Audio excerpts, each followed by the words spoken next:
A'udzu billahi minasy syaithanir rajim. Ngaluhurkeun agama Allah, datanglah ke Madinah bersama-sama Kangjeng Nabi, berjuang, harta diperjuangkan, jangan luhurkeun agama Allah. Nyawa diperjuangkan, jangan luhurkeun agama Allah. Masya Allah karim. Nah, jelema eta lah a'zamu darajatan indallah. Wah, gede-gedena darajatna muga Allah. Terbagi dua lah, lupang gede-gedena darajat. Dua golongan, hiji muhajirin, nomor kedua ansor. Geus eueuh deui. Geus eueuh deui. Ieu kuari rentul masjid hasil muhajirin jeung ansor. Rentul majelis talim hasil perjuangan muhajirin jeung ansor. Rentul pondok pesantren hasil perjuangan muhajirin jeung ansor. Ya Allah ya Rabb, nyawa dikorban-korbankan, harta dikorban-korbankan. Kuari di negara orang sak ieu nu berjuang ngaluhurkeun agama melalui mimbar. Alhamdulillah hasil dakwah kabeli mobil. Kok jadi gitu sih? Heran. Alhamdulillah saya keluaran dari Al-Azhar, kemudian saya buat yayasan, hasil daripada jerih payah saya, alhamdulillah 10 tahun saya punya yayasan, Masya Allah sudah terbeli 10 hektar dan mobil sudah ganti-ganti, bahkan istri pun sudah 4 sekarang. Kok berjuang sih kos gitu sih? Beda jeung muhajirin ansor baheula. Sok geura renungkeun ku urang, aku renteu urang. Urang hayang disebutkeun al ulama warasatul anbiya, mana warasatul anbiya? Ja ulama baheula mah berjuang teh Imam Syafi'i, Imam Maliki, Imam Hanafi ngorbankan segala-galanya. Ayeuna kuari asal ngariung teh diberkatan be manyun. Yang mambung ka daerah ditu mah negara beling. Masa tolol. Ente diundang ka ditu emang kunaon teu datang. Nah, wae geus dibuleudan. Asal kadinya be hapa. Mana ieu ilai kalimatillah na mana? Bergelut teh urang mah ilmu teh pake neangan dunia jeung dunia bae. Masya Allah karim. Deuleu muhajirin berangkat di Mekah ke Madinah teh eueuh anu dideul hiji bae Allah Rasulullah. Geus teu mikiran dahar, teu mikiran nginum. Kuari mah urang lamun diondang mah kudu 4 gelas. Mama osok dulu. Insyaallah. Ngopi. 2 mama mah kopi pahit tapi make gula mama. Sial ta mama. Tuh manis darana goblok. Teh kedua, teh pahit teh manis. Masya Allah. Jeung putih na hiji jeung kakemu. Boh, sakumaha Firaun dia arep. Lamun teu kitu geus sudah diondang deui. Ieu mana ieu ilai kalimatilahna. Ditanya, mama sok nyesep. Alhamdulillah mama mah. Sesepna naon? Mama 5 rupa mun ngarokok. Samsu, udang garam, mil. Tahu mama mendek jualan rokok meuleun. Sial ta mama. Goblok mama. Ya Allah ya Rabb. Mana ieu urang perjuangan anu isin, urang ka sahabat muhajirin isin, urang ka sahabat ansor nu baheula masyaallah. Lamun urang nyaritakeun sahabat muhajirin hijrah ti Mekah ka Madinah nu dideuleungan Allah doang luhur agama. Sahabat ansor teh leuleuh sahabat muhajirin daratang ka Madinah eueuh nu dideuleuh ku bade iwal ti Allah jeung Muhammad. Sahabat ansor leuwih gigih jeung leuwih giat nyana memberikan sagala rupana ka sahabat muhajirin dalam rangka lillahi kalimatillah. Butuh naon anjeun ladang tuh nu kaula. Ieu sok deuk di mana? Butuh modal, ya modal ti kaula. Anjeun mah urang Mekah ka dieu teu mawana naon. Ya kula urang pribumi tah modalna. Anjeun butuh pamajikan, kula boga 2, pilih hayang nu mana. Masyaallah. Ya Allah ya Rabb. Mulia amat muhajirin jeung ansor. Hiji tujuanana sabilillah, luhur agama. Kuari ambalaya kiai mun dihitung ulah se-Indonesia secara nasional. Ya sabanten ambalaya. Tetapi napasna mana?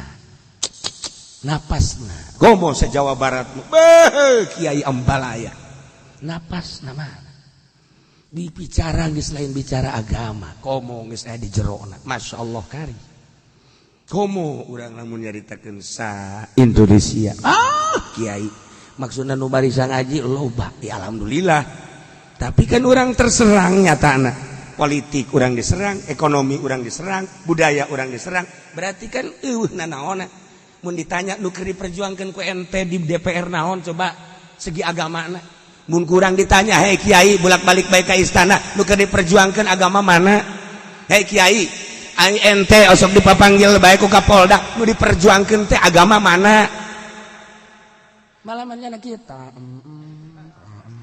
Sirana. Naon atuh nu keur diperjuangkeun teh naon? Ungkak-ingkik ka pendopo. Ungkak-ingkik ka DPR, nu keur diperjuangkeun. Maksudnya jihad agama mana? Kan kiai mah meureunan eta teh dunia Islam, dunia agama. Mun nyaritakeun negara lain dunia kiai, dunia si eta. Kiai mah negara tapi bagian agamana, ngalalempeng atuh. Nah, kuare mun ditanya eungkeuy-eungkeuyan ka ditu, naon nu keur diperjuangkeun? Teu bisa ngajawabnya. Nah, ieu mah sekedar bingkisan bae. Iya.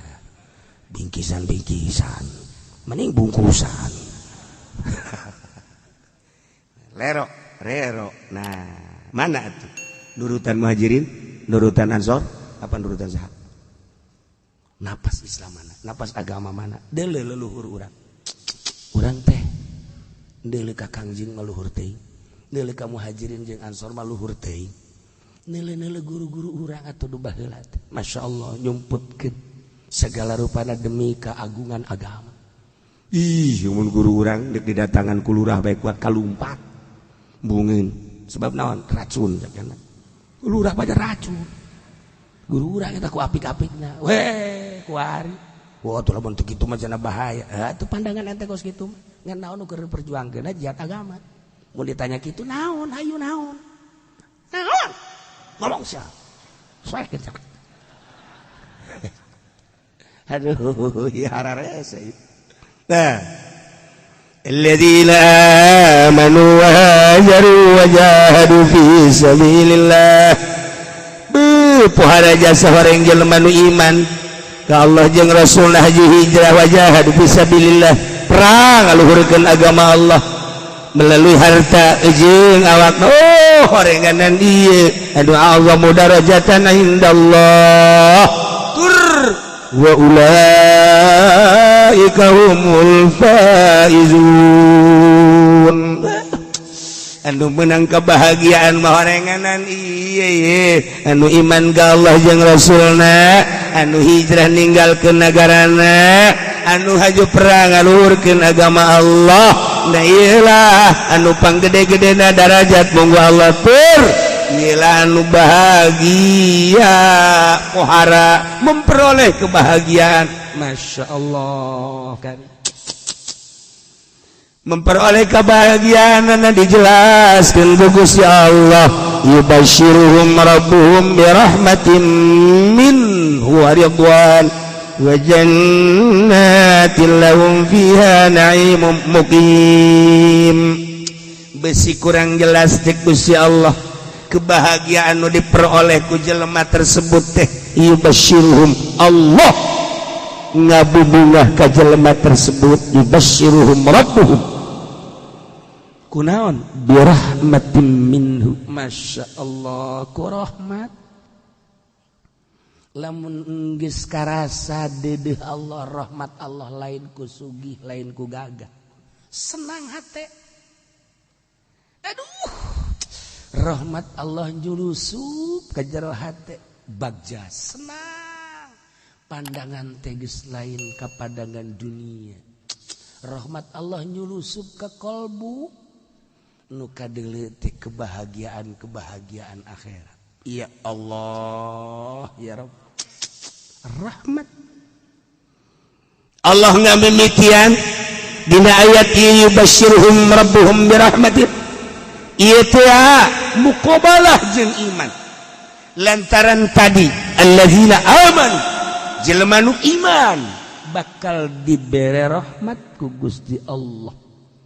sebab tawakuf rahmat kana iman ku iman dibere rahmat urang iman ka Gusti Allah bakal dibere rahmat dede kakolot urang hormat ka guru urang nyanyaahnya hormat kata tangga urangnya jeung hormat kanu sapapada urang teh nyaah jeung dedek kanu sahandapeun karunya kanu saluhureun beuh ieu mah jana mandeg kumaha teh hebatna ja umurna ge leuwih kolot tibatan urang kanu sapapada papada ge umurna horenganannya na kalincahan ibadahna mah meureun sanajan nyana kaayaanana maksiat zahirna hungkul maksiat teh beureunanan batin namanya na ta'alluqna ka Gusti Allah usulun rahmat nyulusup deuleu kanu handap beus ya mah budak teh encan pati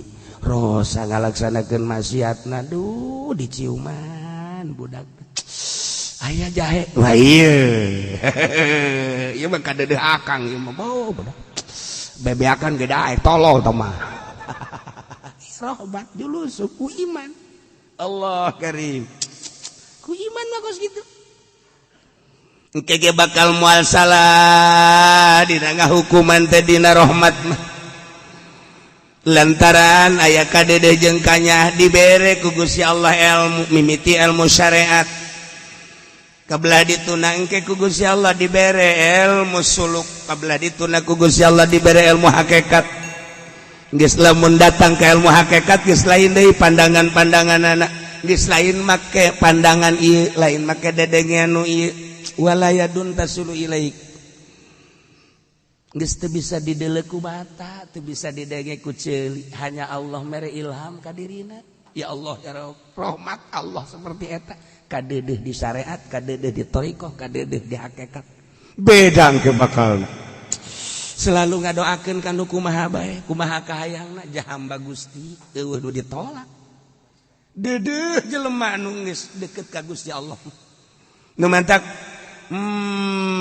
naon kitu doana makbul sebab nyanana eueuh kahayang dek dibere sakitu teh dibere sakitu di sasalamanan sakitu teh di sasalaman sakitu pan ieu mah lain sia sasalaman bolak-balik atuh masyaallah teu nganggap sia ka aing ye sakali nanti dijotos sia ku aing si eta teh bolon kiai palsu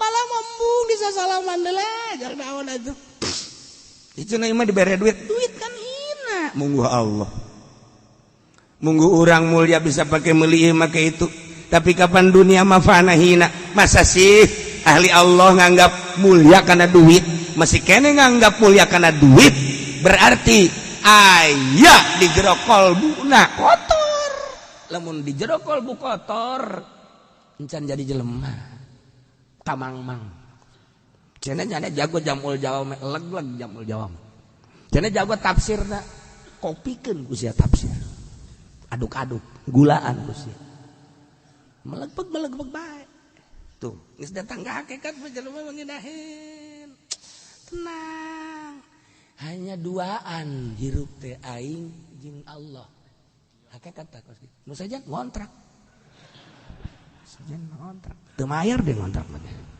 loan tah ieu rahmat Allah masyaallah di zaman Abu Hanifah teh kapan aya jelema Suraih di zaman Imam Abu Hanifah teh sameme Suraih dijadikeun hakim teh aya hiji hakim sanggeus eta hakim jadi hakim ngan hakimna bisa disogok kabeneran aya hiji anak muda di pasar mamawa botol arak beureum eta nu wali ngabayakeun arak beureum nyanakeun mamawa botol bae kieu dilaporkeun ka raja begitu dilaporkeun ka raja ya kumaha putusan hakim silakan panggil ku hakim sidang begitu di sidang cek hakim hasil daripada persidangan Anda harus diputus memutuskan menimbangkan dan memutuskan bahwa Anda harus dihad sebab dengan dalil membawa botol arak merah ceriknya sebab eta botol teh sebenarnya menang meuli yang kebutuhan kecap di imah wari benang dilaporkan sebagian masyarakat sidang akhirnya kudu dihad. Nah nyana minta tulung ka saha ya siga doa ka Gusti Allah, ya Allah ya Rabb abdi meureun geus aya tulisanana persidangan ieu jatuh ka abdi kudu dihad. Padahal kan ieu mah abdi mah henteu ginum arak, sakadar meuli botol gehjang keperligan di imah sapira botol. Tapi keputusanana seperti ieu nyanggakeun sadaya-daya Gusti. Begitu nyana ngadoa aya nu laporan masyarakat ka Imam Abu Hanifah. Assalamualaikum. Waalaikumsalam. Masyarakat aya nu diputus kudu dihad. Putusan daripada hakim coba tulungan. Kunaon masalahanna cek Imam Abu Hanifah. Cek nu laporan nyana lantaran mamawa botol. Nginum arak tante. Henteu gan sakadar mamawa botol doang. Masyaallah cek Imam Abu Hanifah. Ngadoa ka di Imam Abu Hanifah. Ya Allah ya Rabb. Iya kan salah hukuman. Aing nu nginum arak kudu dihad. Aing mah mau botol doang mah teu kanyahoan nginum masa kudu dihad. Sarita keneh Allah mere rahmat set ka jero qalbu Imam Abu Hanifah. Datangan bela. Eta rahmat eta kos kitu. Langsung latang Imam Abu Hanifah ka dinya ka tempat sidang. Sidang ulang kembali. Saya ingin mendengarkan. Wow, karena Imam Abu Hanifah mah atuh julma terhormat. Kabeh dari yuk deui. Permasalahannya buka kembali, dibuka seperti tadi. Kami mendapat laporan dari masyarakat bahwa orang tersebut membawa botol arak merah. Dan arak inilah yang paling dahsyat di dunia. Sehingga putusan kami setelah mempertimbangkan dan memutuskan harus dihad dengan dalil. Ini orang membawa botol arak. Ngacung Imam Abu Hanifah. Jangan sekedar dihad, ranjam, bunuh dia. Hakim kaget. Ngahulang pan leuwih dahsyat amat. Bunuh, ranjam. Sebab dia sudah punya istri. Ranjam. Nu ngomong kabeh. Pan ranjam. Cek hakim teh coba saya ingin mendengarkan dalil-dalil ranjam. Begini Pak Saudara Hakim, kalau dia sekedar membawa botol adalah alat untuk arak, sudah dihukumi had, lebih baik dia diranjam sebab dia membawa alat vital. Dia membawa dakar, itu alat zina. Dengan dia membawa alat zina, udah aja ranjam. Kan belum ketahuan zinanya. Kan dia belum ketahuan maboknya, tolol. Bener gitu. Jadi membawa alat mah atuh sia ge diranjam ieu. Atuh pan jakar di bawah ku sia. Dikumah bae pan. Ieu jagona Imam Abu Hanifah. Sekarang ralat kembali. Jangan diputuskan di had, cuma sekedar membawa alat. Kalau sudah terlihat bahwa dia mabok, ada tanda-tanda mabok baru. Kalau cuma sekedar membawa alat kemudian dihad, atuh urangnya mamawa dakar, iya paranti zina. Nah atuh diranjam kabeh beak jelema. Etalah rahmat Allah, masya Allah karim. Salamat eta jelema. Langsung pelukan jeung Imam Abu Hanifah. Horenganan waliullah nya geus. Etalah rahmat Allah. Nah dengan iman mendadak yubasyiruhum rabbuhum birahmatin min. Ya Allah, dengan iman Allah ngabungakeun kalawan rahmat. Nomor kedua waridwan jeung karidwan. Ya Allah ya Rabb. Nomor kedua dina ayat nu tadi allazina amanu hajaru, jelema nu hijrah teh dibere karidwan ku Gusti Allah. Masya Allah. Ieu muqabalah ge ada pahareup-hareup antara muqabalah teh antara hijrah jeung karidwan. Allah sangat ridho mengorbankan segala-galana, harta, awak teu pernah ditolerir ku badahanana. Hiji we Allah sangat ridho. Gusti Allah bagus. Nomor katilu bakal diberi naon? Nomor katilu Allah merewa jannat. jannatin lahum fiha na'imun muqim. Surga. Gila dia hijrah. Ya Allah ya Rabbi. Tadi mah jihad perang. Tadi mah jihad war hijrah. Perang. Masya Allah. Lamun tadi hijrah nomor kedua hijrah ninggalkeun lembur, ninggalkeun keluarga, ninggalkeun hewan, ternak dan lain sebagainya. Nomor katilu mah jihad fisabilillah. Alladzina amanu hiji, nomor kedua wahajaru ridho, nomor katilu wajahadu fi sabilillah bi amwalihim wa anfusihim. Ialah Allah mudarajatan. Ninggalkeun segala rupa eueuh nu dideuleu iwal ti Allah bakal dibere surga. Atuh urang ge guar ieu. Iman di saya di urang. Urang hijrah ti imah ka dieu hijrah ngaranna. Ditinggalkeun kan ku urang ibah, warung segala rupa teu geus sabodok. Jihad urang di dieu ge teu ngadaharna naon duduk dong do piring. Ya lumayan. Ieu urang itu suara ieu. Iya Allah ya Rabbi urang saya ieu. Leletikan ge urang anu deukeut ku ari henteu pati karasa. Coba anu ti Bandung ka dieu ninggalkeun imah di Bandung aya imanan di jerona. Hayo geura aju datang ka dieu kapan kudu make ongkos mending mun boga mobil sorangan. Tapi pan ieu mah kitu ngeteng sabaraha naik mobil ti Bandung ka dieu sabaraha kali naik. Nya macet nya mabok nya mogok. Ayo datang ka dieu peuting eueuh tukang sangu ngan aya di dinya teh tukang uduk unuruanana eueuh nyokot sorangan maling ngaranna. Abahnya eta perjuangan kan ngaranna. Ih atuh urang Cikupa ka dieu mah teu karasa berjuangna. Sapira ti Cikupa ka dieu tah mah malah mah lah nyana teh ngajina di luar aing mah jadi deket ieu mun urang jauh bae di jero mah nyana teh aing mah jadi deket ieu ka dieu kajen teu wauh jeung kiai geus kong uduk bae.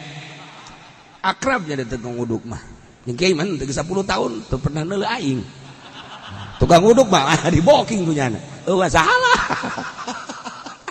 Tapi coba nu urang Garut ka dieu, nu urang Tasikmalaya ka dieu, nu urang Karawang, urang Bekasi, masyaallah. Nu urang Lampung datang ka dieu perjuanganana. Ya Allah ya Rabbi. Eta perjuangan teu mahis. Teu mahi sakeureut dua keur. Ih, mending mun boga duit nya. Bebeja ka pabanjikan kakak dek ngaji boga duit gitu Kak ente. Ji eta teh buah mah teu kudu ngaji. Teu bisa mendingan ngaji bae aja kumaha tuh. Ngahutang lah kata tangga jagan eta. Manyer ngaji ngahutang Kak. Eta isin ka bejana Kak. Ieu bae ya anting kula ya. Ya anting kula. Tah, bau pabajikan soleh aja serta mah. Geus ulah dikapamanakeun teh mah boga pabajikan kos gitu. Urang dek ngaji, dek ngahutang, aju antingna dicoplokeun ieu bae kata. Nah, alhamdulillah teh Kakak balik ngaji teh balik ngaji. Ini dijual tah. Nya tinggal sabelah deui. Minggu hareup sabelah deui. Alhamdulillah ya rabbil alamin. Horenganan.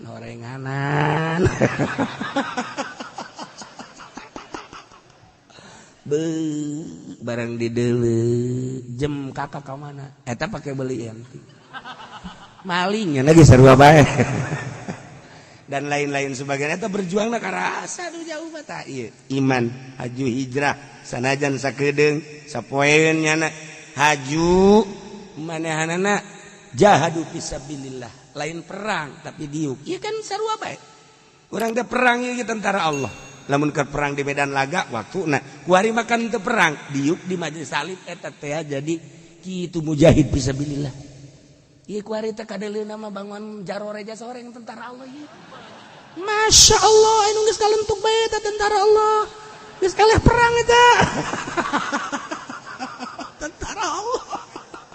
Ieu mujahid fisabilillah. Ya Allah ya Rabb. Nah, iyalah yubasyiruhum rabbuhum birahmatin diberi rahmat lantaran iman waridwanin diberi kariduan Allah lantaran orang berangkat hijrah nomor katilu jannatul lahum fiha na'im mukim puncakna ya diberi surga lah. Masya Allah karim sebab pengorbanan anu luar biasa. Khalidina fiha abada besi pajar seminggu 2 minggu sebulan 2 bulan di surgana besi boga anggapan modal kos kitu dijelaskeun ku Gusti Allah khalidina fiha abada. Kadu mantak kurang ngaji teh lamun teu nyambung moal ngeunaheun teh lain gitu tujuan kiai na jeung tujuan nu ngadengikeun kos muludan. Ai masyarakat hayang ngaji, ai kiai na hayang amplop kan teu nyambung eta. Sia mau langsung dalek ka dieu. Tadi tuh. Teu nyambung eta kos kitu. Okos jeung DPR masyarakat hayang diurus DPR mah hayang dunia teu nyambung. Wajib datang ka ira ge moal nyambung. Sambungkeun geura ge urang hiji bae nu di dieu Allah. Tah lamun geus kos kitu kakarak nyarambung ngaji kiaina bener tujuanna ngaji. Masyarakatna tuh hayang ngaji akur. Geus betaheun nyana malah manyana masrahkeun diri ka kiaina. Abdi masrahkeun diri cenah kiai hiji teu boga ongkos, kadua lapar ieu bere dahar. Tuh masalah sia. Endong di mah aing sia aya sumur parem. Ya ampun masalah.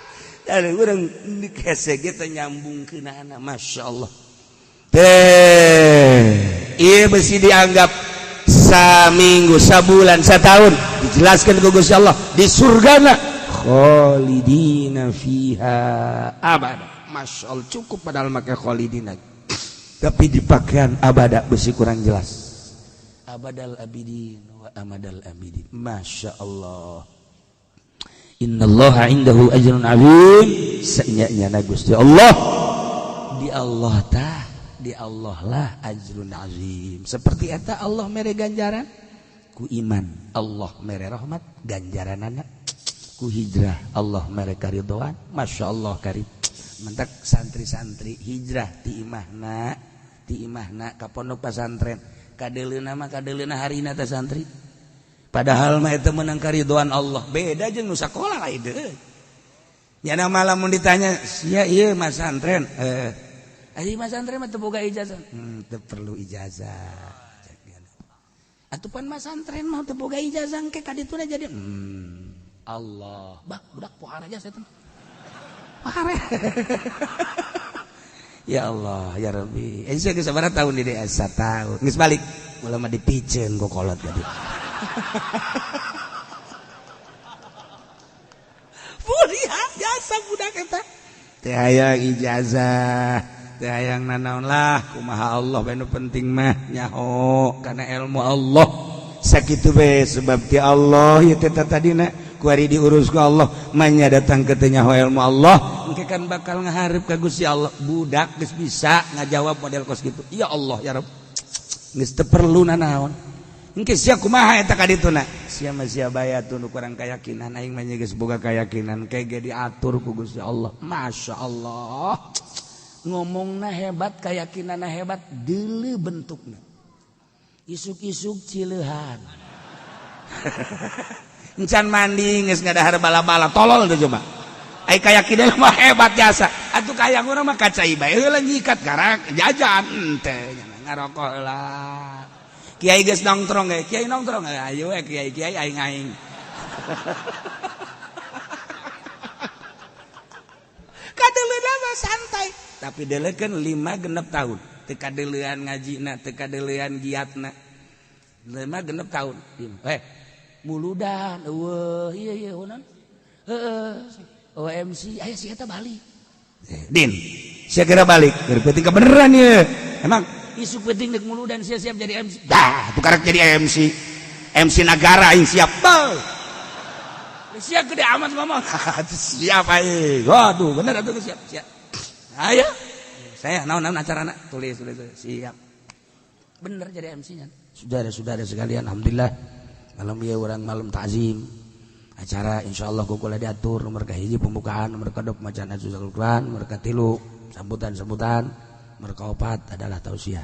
Mulai urang buka bismillahirrahmanirrahim. Acara kedua adalah ngaji Quran. Akan dibacakan ku qori kita Kiai Haji Supendi AF. Masyarakat demo jangan.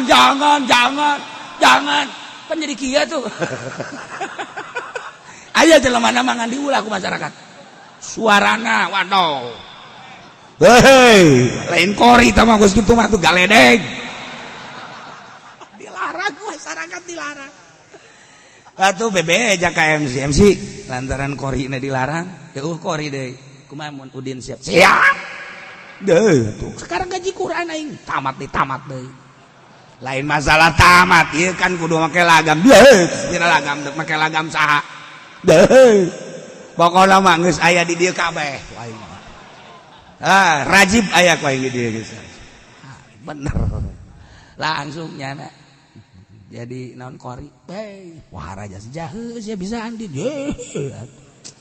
Mas santren teh kanyahoan 5 genep tahun tapi masya Allah kari sambutan panitia teu daekeun din panitia ieu kumasian ya atuh siap aing kira nyambut geus Udin Allah terakhir tausiah dari Kiai Haji Fudoli cuman Kiai Haji Fudolinya belum datang karena 5 panggung jadi dia masih dirangkas betung waduh ima datang ka dieu jam 4 geus siap bedin atuh kumaha siap ya tuh sapira muludan nyaritakeun Kangjeng Nabi Nabi geus di hate aing atuh si Udin teh bae masyaallah da eta santri mah teu kanyawan nyolong bade santri mah komo mun titah ngariung titah hadiah puji atuh teu bisa ge geus maksakeun pokokna atuh nyolateun mait anu make ruku teh ge terus bae kana sia mah make ruku deuleu maitna saha ye eta aing ge tilok ai lain teh eta mah maitna teh mah akrab jasa jeung aing datang ka imam sial aing salah tilok mundur santri mah masyaallah karim santri teka deleng ngajina puluya peleye tapi deleng ke 5 genep 7 ngomong ke 10 tahun mana santri anu henteu terpake naon eta sebab didasari ku ikhlas gaji dengan sendirina mentak cek dina hikam ulah nyaritakeun nyieun kolong nyieun bae bale kolong bakal aya sorangan ulah ngahaja nyieun kolong ai bale teh diberesan atuh mah aya kolong-kolong asal nyieun balik kolong aya asal nyieun balik kolong aya atau asal dibersihan eta khusyuk aya asal dibersihan marifat aya itu bae eta mah otomatis sama ngaranna injection saya yang serikeun aing ya Allah ya Karim nah ieu mah keur carita bersihan gerage sebab di awak urang aya roh di jero qalbu aya sir di jero kolbu urang aya sir di jero awak urang aya ruhna kolbu sir ruhna awak urang ruh jadi berarti aya 4 dimensi di awak urang dimensi zahir awak urang dimensi batin roh dimensi jero kolbu dimensi jerona adalah sir aya nu datang ka awak doang pikih ngaranna aya nu datang ka golbu mulai tasawuf tasawufan gene aya datang ka sir aya datang ka ruh ibadat mentak ditata geus datang ka mana urang ibadah kadeulean bakalna sebab ibadah zahir mah kos kitu kalau mun naik ibadahna geus datang ka qalbu kos kitu aya cirina kalau mun naik di ibadahna geus datang ka roh kos kitu sir kos kitu itu sebab naon alamna beda alam urang alam nasut naik ke alam malakut pakaianna lain tingkah naga lain naik ke alam jabarut pakaianna geus lain deui naik ke alam laut nu nyaho iwal ti Gusti Allah subhanahu wa ta'ala dicaritakeun sote horenganan aya wali Allah subhanahu wa ta'ala nah konsep negara supaya barokah 2 Allah nyebutkeun amanu wa takwa iman jeung takwa kuali lamun urang nalah negara urang tangga kaluhur langit teu pernah ngahujanan urang neuleuh ka bumi sawah telaan ku ari manele ka empang cai mah ayangan hararejo neule urang ke perkebunan ku ari geus bararotak geus lain hejo neule urang ka jalan cai ku ari cai teh butek aya anu kering eueuh caian bahkan aya nu geus sababaraha daerah kekurangan cai berarti kan pinuh ku teu berkah. Ketika orang kapanggi jeung jelema asa teu menyatu sia-sia aing-aing padahal mah masyarakat jeung pamarentah teh hirup di hiji nagara teh eta pamarentah teh ngurusan aset-aset nagara jang rakyat tapi kunaon ku ari mah rakyat ketika neuleuh polisi asa pa aing-aing ketika rakyat neuleuh abri asa teu menyatu kos lain alam urang lamun neuleuh polisi okos di alam luar polisi mah lain urang Indonesia nya nama urang planet.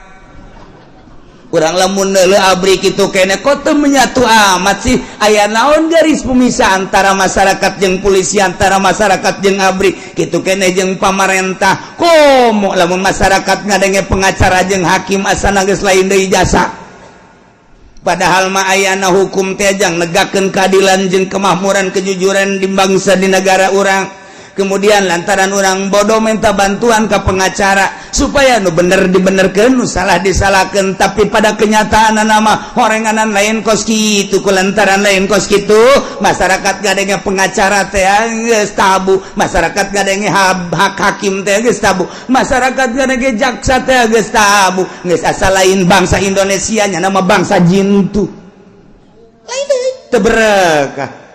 Ketika orang ninggalin keberkahan mah ieu langit nurunkeun hujan teh karasa ku urang tiis lantaran dibarengan ku angin nyelecep hujan teh di singkolocor digigir imah urang di sawah di jalan sapoe dua poe katingali kos ngembel taneuh teh iyalah pinuh barokah teu kebal jarara dijukut di sisi-sisi imah urang di sawah di huma di kebon-kebon Masya Allah menang saminggu hejo ngeplok kadeuleu ku urang jembar rarasaan hate teh neuleuh pasawahan teh Masya Allah suburna nu luar biasa caina ngemplang teh lila di pelakan pare hejo rata luar biasa urang ningali ka sawah di sawah teh loba caian Masya Allah lauk betik jeung lauk julung-julung lulumpatan bunga jasa kebelah ditu aya lele segala aya gabus Masya Allah ningali di solokan-solokan anak ya Karim eta mah lele rombongan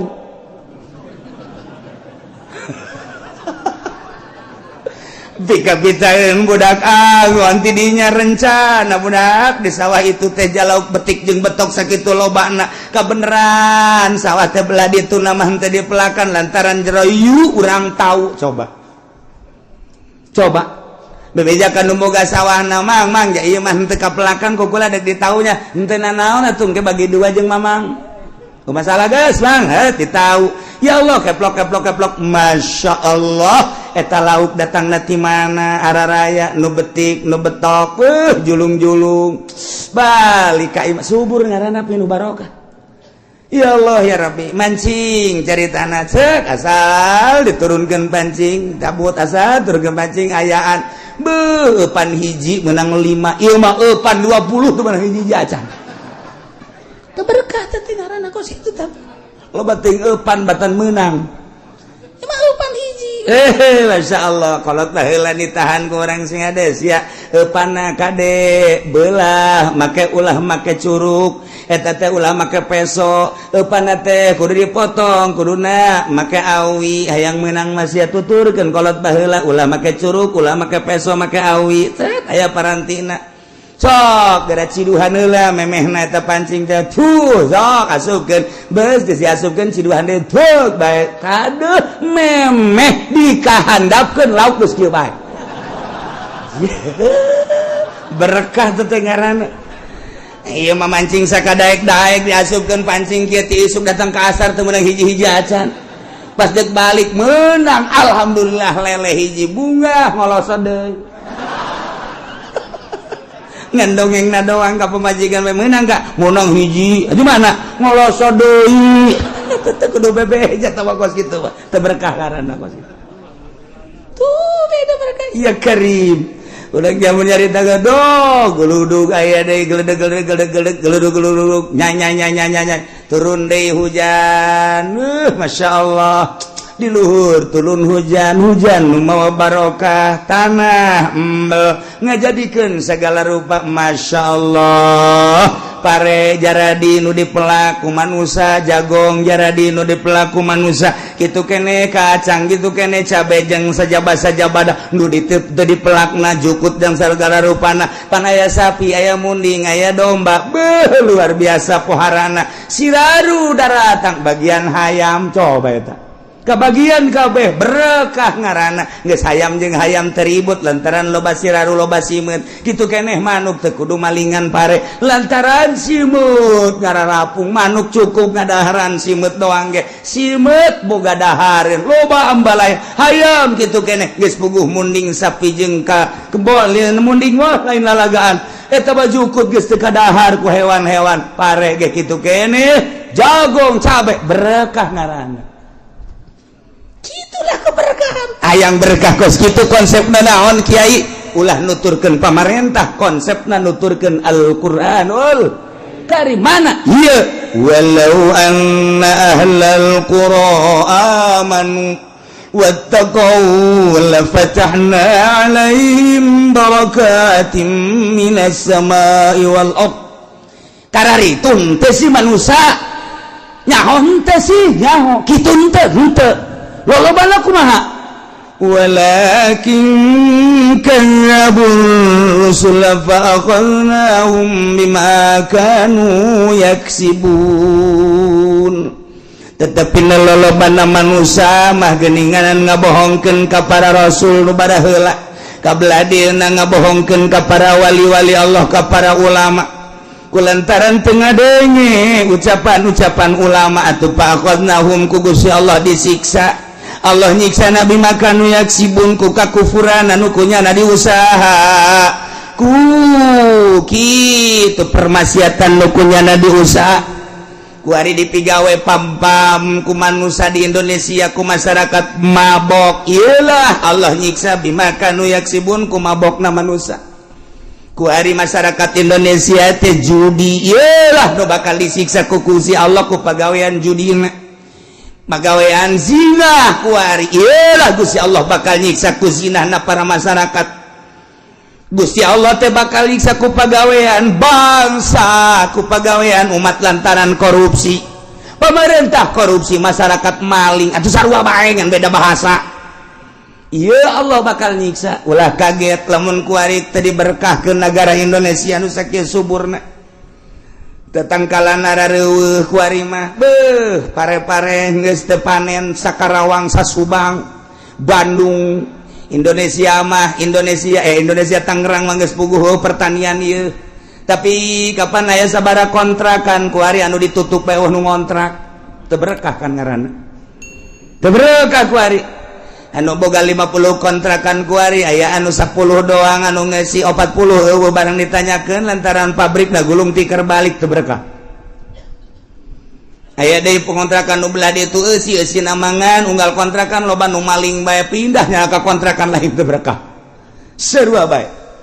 Ieu teu berkah ya kuari. Ya Allah ya Rabbi. Nah, urang lamun neuleuh di Indonesia lamun urang ningali ka India kamari kapanasan 4.000 nu pararaeh. Sabada kapanasan kuari dihujanan ku Gusti Allah geus 2.500 supaya mejeunana.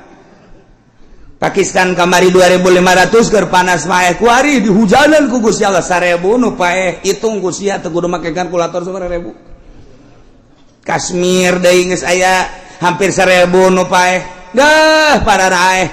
Padahal malamun ku urang dihitung eta teh derajatna kakarake 49 derajat can 50. Saudi Arabia mah geus mencapai 50 tapi henteu naon tenan siksa mah geus kitu. Aya naon eta di India? Nu nyaho. Iwal ti jelema nu nyaho. Atuh eses yang masih ngomong. Aya seorang dai waliullah dakwah di India, kemudian pada bulan Rajab kemari jelema tersebut diculik, dibawa ke Amerika, dibunuh hiji waliullah. Nomor kedua ya jelema dakwah di India sarua bae istimewa dakwahna.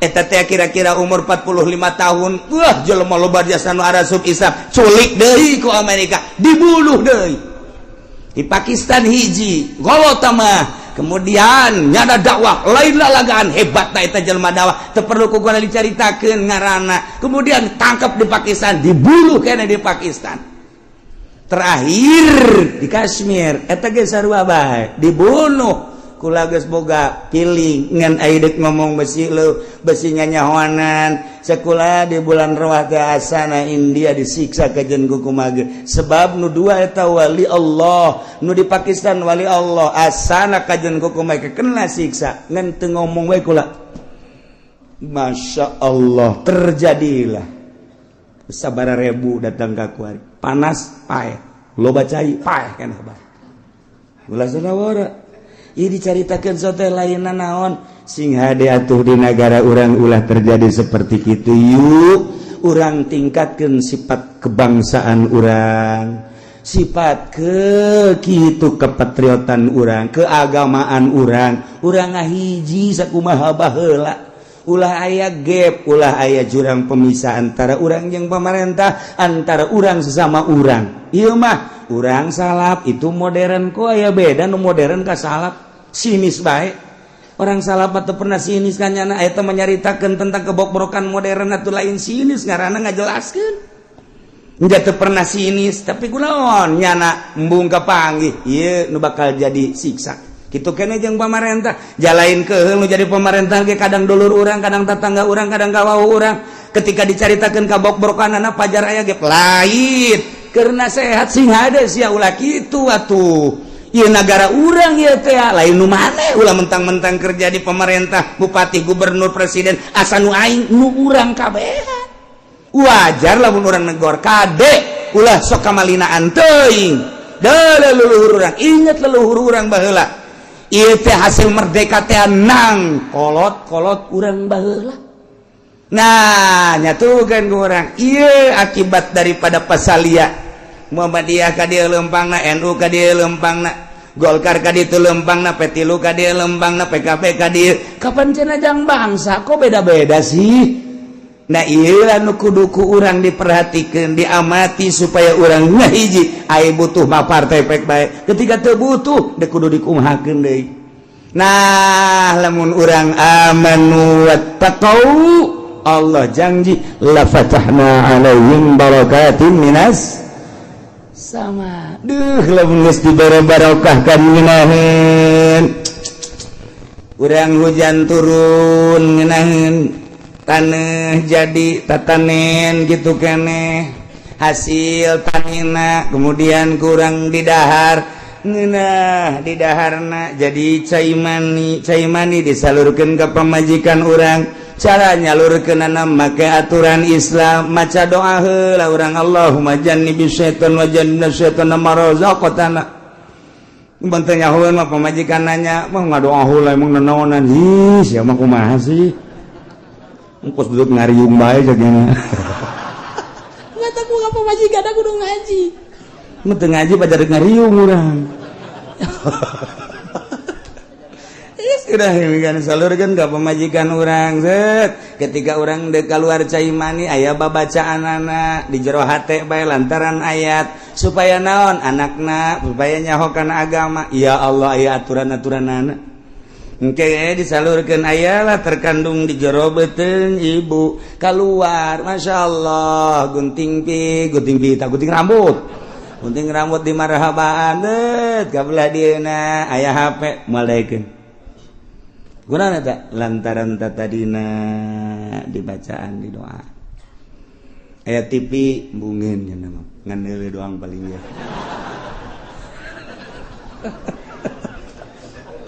iya bang lu bantak anak kurang gede can sakola geus sayang meuli HP kemudian dibelikan jamarah baik main internetnya na di HP ge wih luar biasa kabelah dieuna bisa muka sorangan tek nu susu teh nu ping-ping teh budak leutik eta teh kos kitu geus teu bisa ditahan ku kolotna kolotna mandi kunyana dipoto tolong teh coba belon teh anak nu kos kitu coba ulah ngabelonkeun ka anak baheulana teu ngadoa geus kulantaran teu ngadoa atau anak setan. Pan setan teh bebeja ka gangjengna ka Gusti Allah, Gusti hari abdi teh bagian pamajikan abdi di mana atuh Gusti? Teh dijawab ku Gusti Allah. Setan nunjukkan ke Gusti Allah, Gusti ai pamajikan abdi di mana? 3 kali kakarak cek Gusti Allah barengan jelema anu jima jeung pamajikanna teu maca bismillah heula teu ngadoa ka aing. Mentek ketika aya lalaki teu maca doa heula teu maca bismillah heula eta teh horenganan bareng jeung setan ketika keluar anak-anak setan. Geus ku ari nu mantakna aya nu nonton TV bae atuh pantes lantaran anak juring. Ge sia nu kumaha? Lah cenah kiai ulah kaget jakulana ge juri kiai kitu onam. Komplotan juri gabah burung. Laila konsepna walau anna ahlal qura amanu wattaqau dibulak-balik supaya urang teh ieu bisa ningkatkeun iman urang, bisa ningkatkeun takwa urang ka Gusti Allah. Abai ku Gusti Allah diturunan janji Allah la fatahna alaihim barakatim minas samai wal ardh. Geus teu kudu istisqa asal amanu wattaqau Allah pasti nurunkeun la fatahna alaihim. Isin wari istisqa urang ngajak saha? Ndek ngajak saha istisqa? Ndek ngajak saha? Pad istisqa mah instruksi ti pemerintah. Bupati ngainstruksikeun ka masyarakatna melalui camat lantaran manehna mah sahibul wilayah nitah ka kiai. Geus lamun kiai dititah ku camat wajib nurutna, camat ditoel instruksikeun atuh ku ari titah parwasa dek istisqa geun kitu heula. Ulah main jeger-jeger bae. Puasa heula 3 poe geus beres puasa kakarak surtil ku kiaina. Ieu ulah ilu. Berangkat ku ari ka lapangan. Kiai nu geus ikhlas, buka izin ka Allah. Embe munding sapi bawa ka lapangan, hayam bebek bawa ka ditu. Nini jeung aki-aki jeung orok bawa keuna ngajengek-jengek ditu di lapangan. Pen ke kapanasan tah, panas karak salat istisqa, sholli salatal istisqa. Allahu akbar. Urang salat istisqa kebo. Eta kan ngomong panas. Sia teh teu ngarti sih. Dia ngomong kumaha meureun. Sapi ditanya ku sapi nu sini. Mun panas bebek.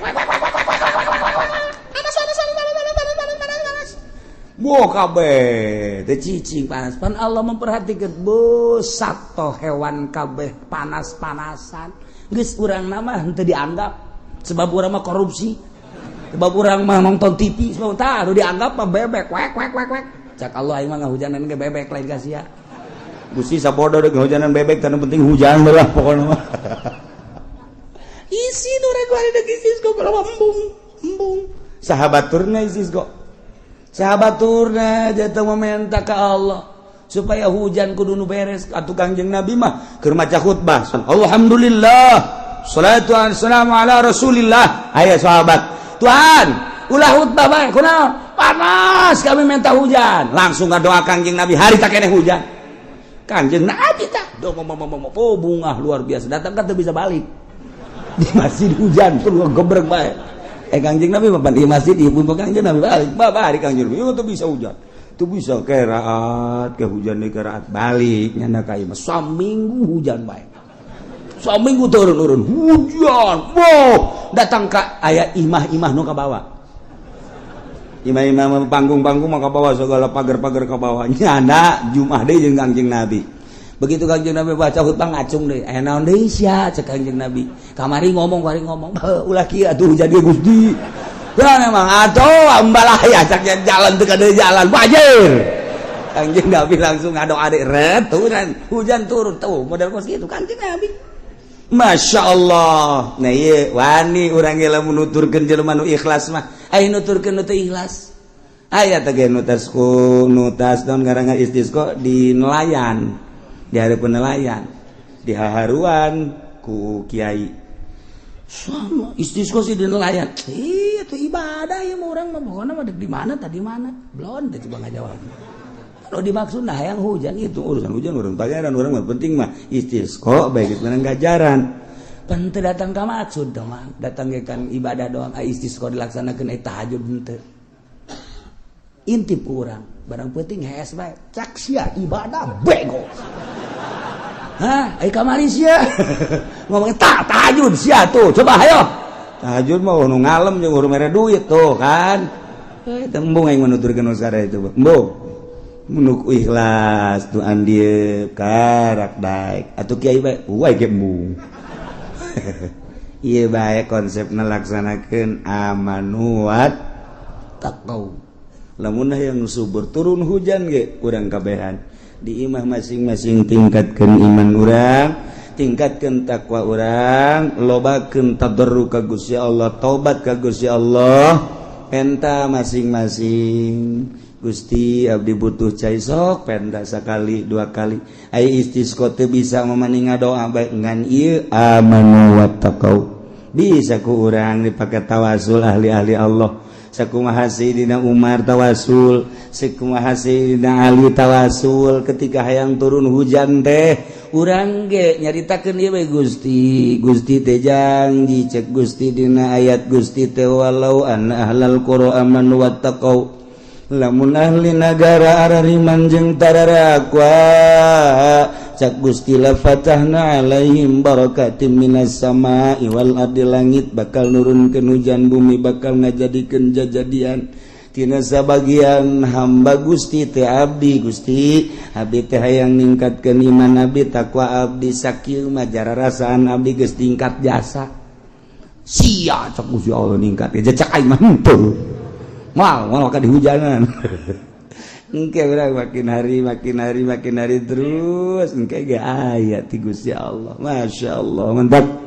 Ai kudu nama aman wattaqau pemimpin nagarana kudu ngainstruksikeun ka masyarakatna kudu ningkatkeun keimanan jeung takwa ka Gusti lantaran besi disiksa ku Gusti Allah. Engke lamun arariman jeung tararakwa makan ku Gusti Allah teh dibere kabarokahan langit turunkeun hujan anu pinuh bakal nyuburkeun bumi bakal ngajadikeun jajadian pinuh kasuburan tetapi na orenganan walakin kazzabu fa akhadnahum bima kanu yaksibun lalobana ngabohongkeun ka para rasul para nabi ngabohongkeun ku ari ngapa ka para wali ka para ulama atuh Allah bakal nyiksa ku pagawean-pagawean nu nang tangan ka Gusti Allah naudzubillah min zalik. Yuk masing-masing di imah masing-masing geus ulah waka ngajakan batur sorangan deh la jadidu imanakum bila ilaha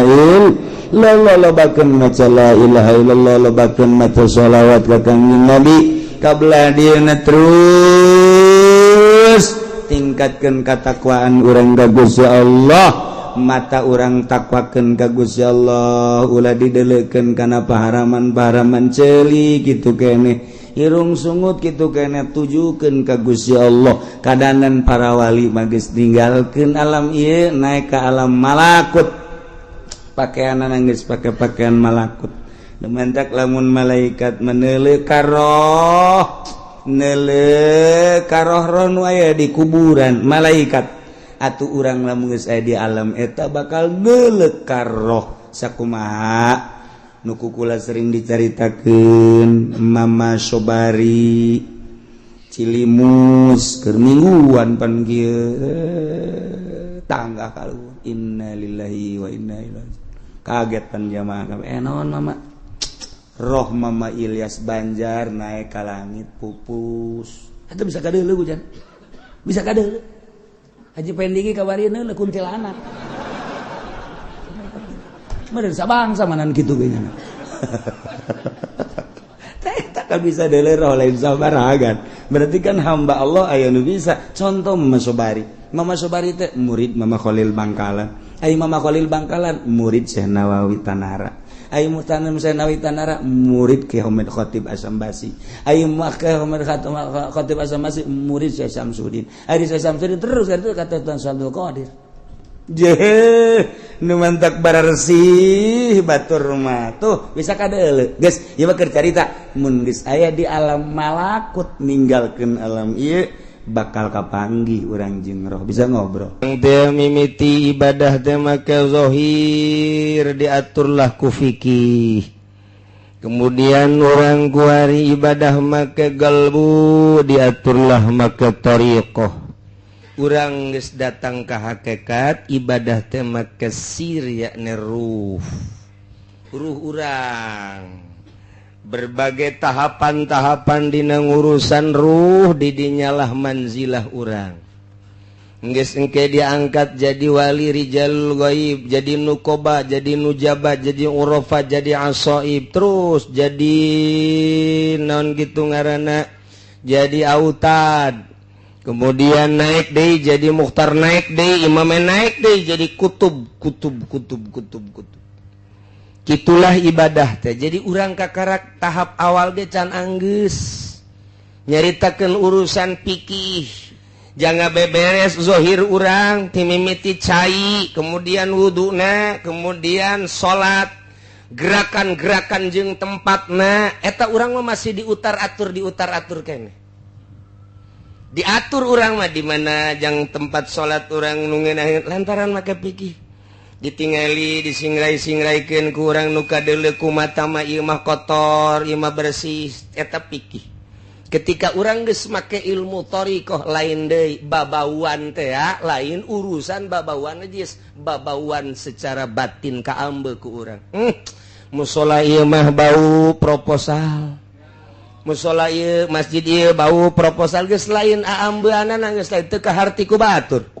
Kunaon sih embung didinya salatna sia mah sia bae ulah nurutan mama. Emang kunaon? Mama mah teu tilok salat. Aambeuna jeung dedengeunna geus lain. Geus aya ilham ti Gusti Allah colekan secara batin. Sok laksanakeun, sok ulah. Geus mulai didinya teh dahar ge dahar ketika nyana endek nginum seakan-akan cai ngomong ulah diinum ieu teh lantaran ieu hasil menang teu beres cai teu jadi begitu urang dahar aya eta mah hese lain bahasa ngomong lain naon lantaran teu moal kaharti ku batur jadi geus tepat jasa pirasatul mukmin pirasa jelema mukmin leuwih seukeut tibatan pedang ai oma irama mah lain seris ya. Bicara itu lebih tajam daripada pedang. Maka hati-hatilah. Eta bicara ieu lain perasaan. Mentek sing hade. Mangharepan jelema mukmin anu geus tajam pirasatna. Lain deui. Ya, dahar bae sia mah nya mah teh. Urang emang mama soboh mama. Emang kumaha tuh? Geus 2 kali ya paingan. Tama lain pirasat tama kos kitu mah kamangkaran tama. Iya maka pirasat kabelah dituna geus datang ke hakikat nyahoeun tadi maka karak bisikan-bisikan melalui ilham kuari mah geus jaho jadi geus jaho kana jati dirina geus jaho jati diri eta sangu jati diri eta cai jati diri eta kopi jati diri dan berbagai-bagai jati diri sakumaha nu ka Kangjeng Nabi. Ya batu teh uluk salam ka Kangjeng Nabi. Assalamualaikum ya Rasulullah. Tangkal kayu. Assalamualaikum ya Rasulullah. Tangkal korma. Assalamualaikum ya Rasulullah. Masya Allah. Kabeh ngaromong krikil. Assalamualaikum ya Rasulullah. Geus nyaho kadenge hakikatna. Nu matak moal kaharti. Hiji kiai bebarengan kamari kula maca kitab jeung Habib Rozak aya Habib jualan kitab. Jadi dibaca sakedeung ku kula. Nah, aya hiji kiai diiringkeun ku muridna kemudian nyana teh ka tempat hewan mun urang mah naon ngaran tempat hewan da tempat hewan teh anu muroba ieu anu manuk segala gitu ke kebun binatang Nyasa ke kebun binatang tah si kiai teh anu geus datang ka hakikat. Datang jeung murid-muridna biasa seserian segala naon. Ternyata horenganan di kebun binatang ari waliullah mapan maraca salam kanyana. Assalamualaikum ya Razak. Salam atunya lagi Waalaikumsalam, Waalaikumsalam. Muridna kaget. Waalaikumsalam ka saha? Waalaikumsalam, salam biasa. Murid kaget kabeh, tapi biasa bae, guys. Datanglah ke tempat monyet. Monyet kabeh mararenta. Monyet teh ajlok-ajlokan, cek kieu teh bere. Kabeh nu aya bere. Mararenta eta kabeh monyet, kabeh marah tuh terus bae. Nya ngomong, sia nyaho ka bahasa monyet tadi. Henteu eta teh kabeh ngaronjang-ronjang mararenta. Sia nu aya di sia teh coba kami ieu di jero kebun binatang teh kurang parab tah bahasanya na kos kitu. Tah. Oh kitu nya. Urang inditnya dah. Waalaikumsalam warahmatullahi wabarakatuh. Geus beres. Datang deui ayeuna ka hiji tempat babarengan di dinya teh tah geus balik ti kebun binatang.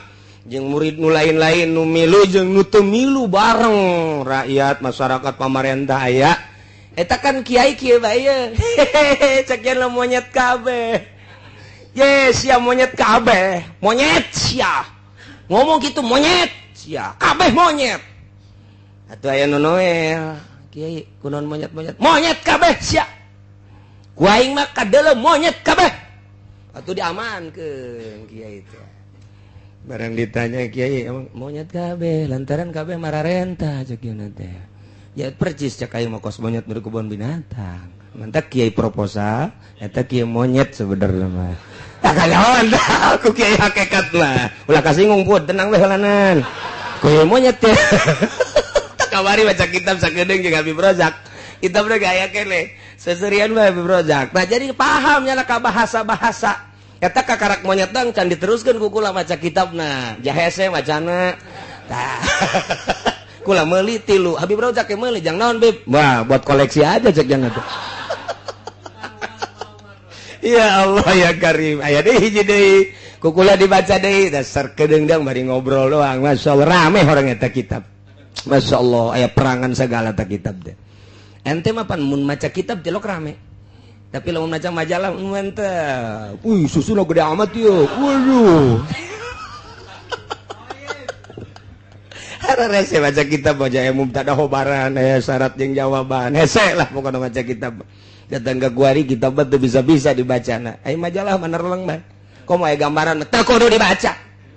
Pokona gambarna bae deuleu. Di HP, ka HP-keun. Diakses ka HP. Aya kan pun di jerona. Wih, mantap ieu mah terbuka dua belah dadana. Wah. Diakses bloon teh kiai. Aya kari ya Allah, sakitu ge kiai komo lain kiai. Eta HP teh kos garari itu. Nah, ieu keur carita jelema anu ibadah ka Gusti Allah. Mun kuari ku urang diutar atur urusan zahir ka tempat-tempatna jeung sagala rupana. Ketika geus ibadah melalui thariqah, pohoan ka tempat. Sebab naon di mana bae Allah aya. Ndek naon masih nikeun tempat di masjid jeung di imah nu disembah Allahna eta-eta keneh di kota jeung di kampung nu disembah Allahna eta-eta keneh di nu rame jeung di nu sepi Allahna eta-eta keneh kok make aya perbedaan-perbedaan aya di nu loba jelema bangol husu teh salatna aya di jero kamar make kaos merek Rinso poho bloon teh kiai. Di kamar mah tenang mah pakai kaos cangklek ya Allah Akbar. Nu Rinso, nu Dino macem-macem geus teh pokona mah. Tah. Tapi kan di masjid mah nya teu sanggupeun da teh make merek Rinso. Lamun aya kiai nu di kamar jeung di masjid beda. Eta kiai ondo. Kiai ondo eta encan nyahoeun, cek nya mah meureun di masjid mah aya pangeran, di kamar mah eueuh. Ye, aya perbedaan. Nah, eta kiai kakarak berbau pikih doang jadi bae kos kitu ngan mikih. Encan datang karena noriko, ketika noriko tetep baik di luarnya nama make jubah, di jero make jubah. Kos kitu bae salat lagi. Sarua bae sebab Allah na eta-eta keneh. Nah, geus nu kos kitu mah mun nyaritakeun Mekah biasa-biasa bae. Sebab naon? Jelema aya nu ka Mekah tapi hatena mah di kandang kebo. Keur toap inget ka eneng. eneng aing sanu urusannya cek ya. Ada tadi jelema nama keur tawaf deui nya jeung Haji Pudoli. Atuh di situ bismillah Allahumma hatena mah eneng aing di mana saha nu ngurus. Pada tadi hareupeun Baitullah. Tapi ahli Allah sanajan di kamar, di imah, di mushola tetap Allah. Teu inget ka eneng, teu inget ka mobil, teu inget ka naon. Paling sekedar kazaki ya lumayan lah. Saya tiga-tiga teu bener bod. Rusak. Lamun lain ahli Allah tetap ibadah rusak bae hese bae. Tak ketika dek bae jadi ahli Allah, geus akur bae. Ketika datang waktu sholat di jalan, Allahu Akbar. Tenang bae. Ih, bumi Allah. Kalem bae, masalah. Ketika geus datang ke hakikat, geus lain deui. Geus bae kadeuluna ge teu salat. Kadeuluna ge teu salat, padahal mah salat. Kan kiai teu salat, ulah ngikut kiai geus, ulah sok haju ka kiai sia bae lah salat. Emang kiai di mana? Di Mekah salat. Geus moal gaharti. Teu bisa pake lalagaan lantaran kadang-kadang di dieu mah kadeuleu teu salat horeng di anu mah aya. Saya geus kos kitu mah. Lantaran tadi teh ya, urang mah ngaji ge hayang rame. Urang mah ngaji teh masih kena kompetisi dina karamean. Wali mah geus lain kitu. Ngaji, bangun, pindah. Ngaji, bangun majelis salim, pindah. Geus teu hayangeun nya nama bangunan-bangunan kos kitu jang naon. Nu penting mah jelema nyaho ka Allah dituntun ku aing. Tina teu nyaho ka Allah jadi nyaho. Ku aing geus jaraho, atuh geus dipasrahkeun, geus sia geus nyaho, geus dititepan ilmu, mama mah neuk berangkat deui. Neangan deui tempat nu sepi, ayo nuduhkeun ka Allah kadanan ku kitu atuh ulah proposal, boleh besi bau monyet. Ya monyet nu sok kikian besok geura urang ka dieu, ka mana karah ka Solear. Ka Solear, di mana karah Solear teh di mana karah? Di Padegelang, ngaco. Mbungeun nya besi pajar baturna.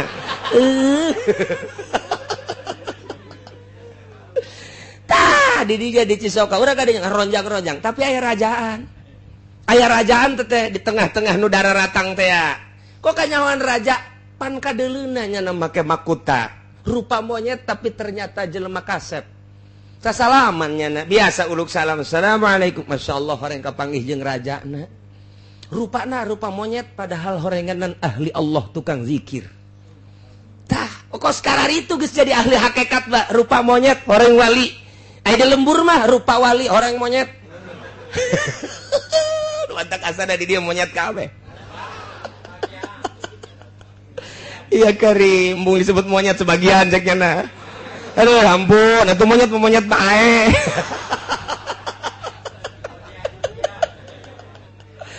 Nah, iya ketika geus datang ka dinya ngadenge siiran lain deui. Izal isruna min di mana tanggal 20 tina bulan Syaban geus kaliwat berarti tinggal 8 poe deui. Tawasil surba laili kabinahar sok tepungkeun inuman peuting kana berang ulah eureun-eureun nginum. Wala tasabiak dahi sigorin ulah nginum make wadah nu leutik bila perlu kasrol nomor 12. Nu gede ember bila perlu mah.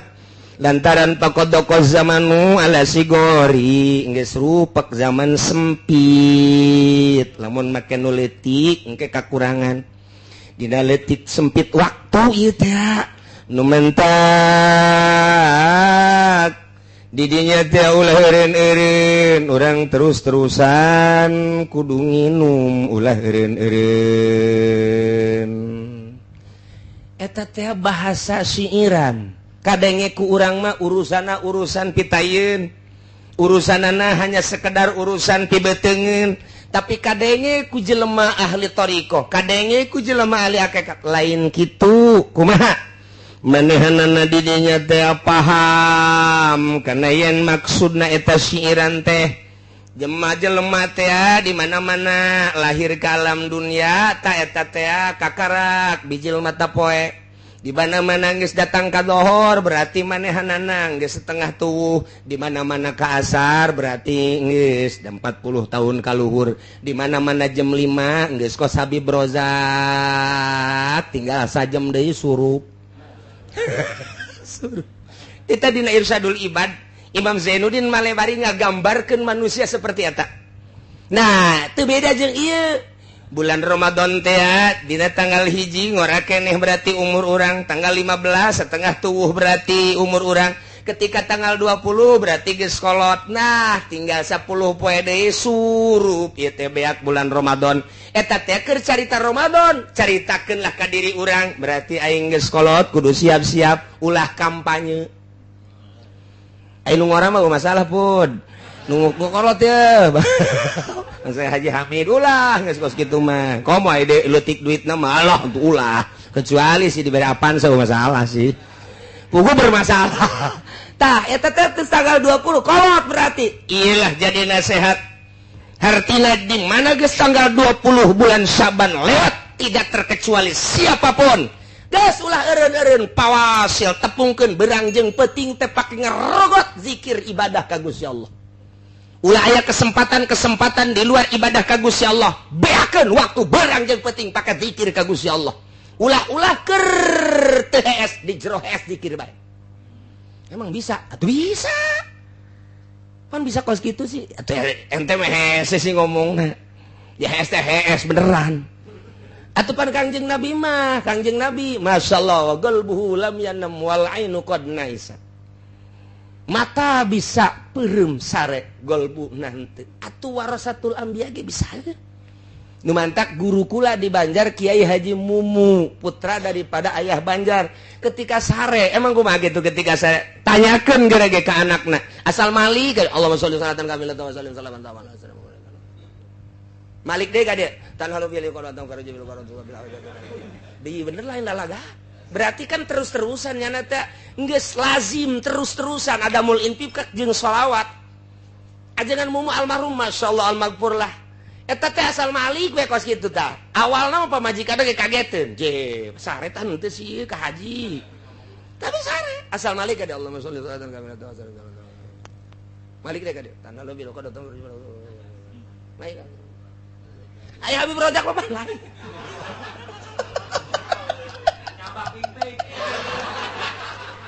Aduh, Malik dia mazia ka mana? Haju bae leungeun ruga peragapan. Deh, cak pemajikan tajinggus ge.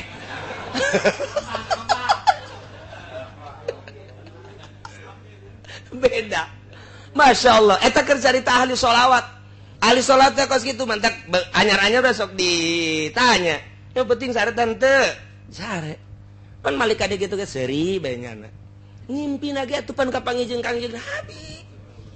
Atuh kami eta geus ieu mah didongengkeun teh alal hak nyata tanya ka minantuna.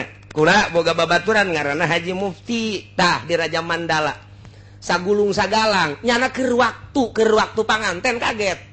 Lantaran kamarnya na belah dia, kamar mama belah dia. Jadi tak kamar teh kapan nyana ka setengah hadina bilik. Tah barang geus kitu penting teh apa ngaranna ge panganten rada kurang hees beureun. Sia masuk ka mana bae. Tak keur menjadi istirahat gadengekeun nyana. Kan maca sholawat cek teh. Terus bae ka dieu maca Malik maca sholawat Malik maca sholawat can ngomong jam 4 minam tu anyar.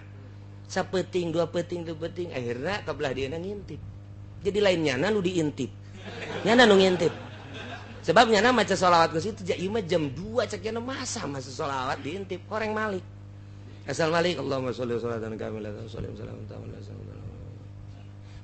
kakarek bebeja nyana teh lalaunan seuri bae atuh pamajikanna mah geus nyaho emang kitu cenah nyana mah asal Malik bae kitu asal Malik eta ahli sholawat atuh keur sareget sholawat bae okos jelema neangan nomor eta teh ke rees da ge 5050 ya ieu pawasil surba lailika binhar sok tepungkeun beranjang peuting teh ulah eureun-eureun terus bae nu resep sholawat nu resep Quran nu resep zikir deh kesempatan sapira tinggal 10 poe deui. Tah eta keur carita umur bulan urang ge kuari mayoritas umur umat Kangjeng Nabi teh 63. Nah kuari nu geus 60 tinggal sabaraha tahun deui? Nah moal ka mana boah siga deh nu geus 62 berarti sabaraha deui nah lamun nu geus 60 kitu 2 bulan 9 29 poe sabaraha deui siga deh nah iyalah kadangena ku ahli Allah mah ieu teh nasihat ka dirina aing teh geus kolot berarti tereh balik ka ditu geus ulah dieureunnan ieu zikir ka Gusti Allah kapaham ku nya tina hiji nyanyian ieu teh maksudna mah kos kitu nu mentak nya teh terus-terusan neja paham la wajib terus akhirna ti dinya nya siap berangkat wa zahaba ila Makkah terus ka Mekah lantaran boga perasaan di Mekah maluwih bundal ibadah teh ka Gusti Allah geus pabakia bihi manya biha nyana cicing di Mekah mujawiron jadi urang Mekah hatta mata manehanana sehingga maut di Mekah gitulah cerita ahli Allah neruskeun nu kamari teh tah ya kama waqa alir rajul allazi sami'al ghail hiji jelema ahli Allah ngadenge ka jelema nu nyanyi nyanjana model kos kitu jadi nasihat ka dirina oh aing geus kolot geus aing dek ka Mekah di Mekah dek cicing dek ibadah ka Gusti Allah Subhanahu wa taala lantaran nyana paham pahimanal umrah idza zahaba juluhu di mana geus leungit gegedena umur berarti faqad qarubal ajal deukeut kana ajal tareh paeh wadoko jeung geus rupek azamanu zaman alal ibadati sugo kana ibadah sugro berarti manehna geus siapa lubul maudi allazi takunu fihi al ibadatul kubra untuk siap ku ari menuju ibadah anu pohara cik urang mah akhirna manehna hayang ditikel-tikel pedapu bihil amal geus ku aya kitu pindah ka Mekah cicing datang ka maut nah eta teh diprediksi wa hadzal rajul kana minal ulama'il mujtahidin eta lalaki ngan sakadar pangkat ulama mujtahid hungkul teteh walau kana minal arifin mun nyana ahli ma'rifat wali mun cak urang mah eta teh lemah taja ila dzihabi Makkah teu kudu ka Mekah ahli ma'rifat mah bal ibadatul qulub mudha'afah balik tah ibadah hate ditikal-tikal bi'afin katsirah dengan tikelan anu loba tanpa manehna ka Mekah cukup bae di imah ja pangeranna mah eta keneh mantak ahli ma'rifat mah ngajauhan ti Mekah ngajauhan lamun di Mekah ieu ku ari geus teu balener jauh jana mah geus bae bandingan ulah di Mekah cek jana maning di lembur bae di kamar teu nyaman ieu teh teh nyaman neangan kanyamanan nah kalau lantaran ahli ma'rifat mah di mana bae nyaman di kota nyaman di lembur nyaman di leuweung nyaman geus tilok pindah-pindah geus bae nya mah ih atuh batur-batur marabok nya namanya batur-batur korupsi nya namanya batur-batur zina nya namanya bae teu kagedag anginan teu unggut kaliungan tetep bae Allah tetep Allah bae hate berang jeung peuting akur situasi jeung kondisi kumaha bae nya nama akur bae Allah bae sehat jeung gering tetep bae Allah bae manehna panas jeung tiris Allah bae manehna kecuali usum pilkada lain deui teh mah urusanna aja dirusak deui bagus-bagus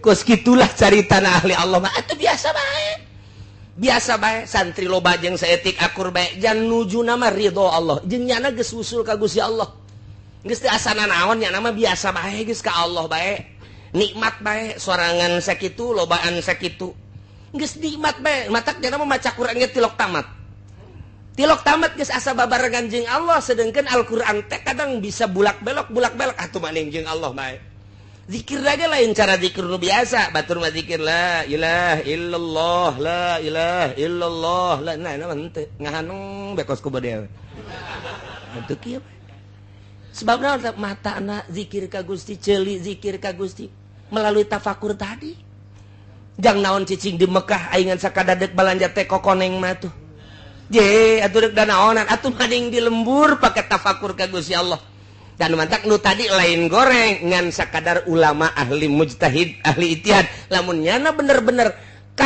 naon kitu ngaranna katapakuran ku nyana eta syiiran tentu teu kudu ka Mekah cicing di imahna di kamar sorangan biasa bae akur bae Allah na eta keneh kajen kuku magen nu kasifatan ku wujud kidam bako mukhalafah lil hawadis kiamuh binasuh daniat kudat iradat ilmu hayat sama tah eta kabagi kana opat aya sifat nafsiyah aya sifat geus kabeh eta keneh Allah na maha ngarungu maha uninga maha kitu naon kitu ngaran ningali maha sagala-galana wa huwal qahiru fawqa ibadi geus bae titik didinya ayatna didinya cicingna didinya ibadahna nikmat ka Gusti Allah teu dirubah-rubah geus bae akhirnya nama tah kos kitulah jadi hiji siiran teh dijadikeun nasihat ku manehana kitulah ahli Allah subhanahu wa ta'ala nu mantak engke ngararomong kabehan hewan-hewan ngomong kamari aya deui tah dibaca keur aya keneh Habib Rozakna dininya aya hiji jelema kapanggih jeung hewan assalamualaikum waalaikumsalam ngaduakeun tah nyana teh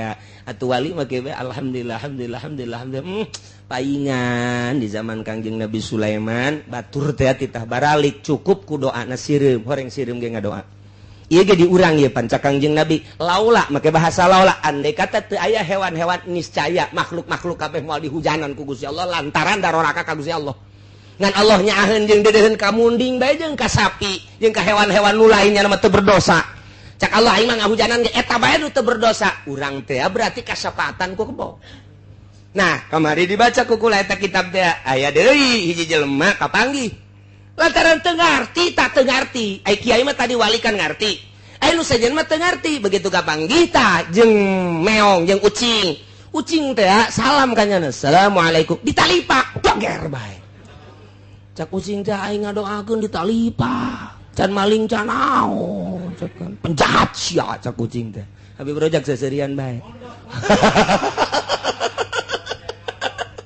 tuh jadi beda uyeup hewan-hewan teh salam kemudian ngadoakeun nu paham Waalaikumsalam diusapan tapi nu teu paham dicabok tah urang teh kapan kos kitu can puguh can karuh kana naon ge main tindes-tindes bae. Nah iyalah, sejasa geus datang kadinya mah geus lain dari pemikiran lantaran awalna melalui pirasah, kemudian kabelah diana melalui ilham, kabelah dituna melalui mukasyafah. Asal geus mukasyafah lain deui geus tah. Geus tah jelas-jelasan geus tah geus jelas-jelasan. Saju kahalarti bae ngaji heran. Wallahu alam.